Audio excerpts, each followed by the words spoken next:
It was that time of year again for Americans to select the next president, and every 4 years it gets worse. No, I'm not talking about the candidates. I'm talking about the political advertisements that have become increasingly negative. But has that negativity helped the candidates, or has it hurt them more than they realize?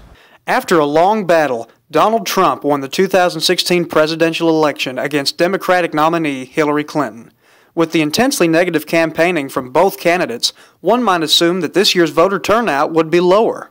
You would expect a lot of negative campaigning to drive voter turnout down and to burn voters out, but you also have a highly competitive election going on, and so that kind of is a counteract. Whereas this might hurt a political campaign, this time both candidates turned to negative advertising in an effort to save their campaigns.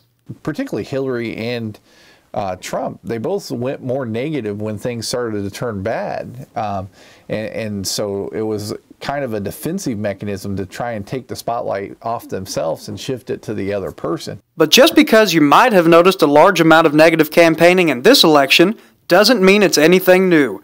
In fact, it's how the messages get out to the public that's made the difference. In the 1800s, negative campaigning was probably just as common as it is now. What's changed it a little bit is that if you've got enough money, you can put it on television and replay it and replay it and replay it. Trump will be sworn into office on January 20th.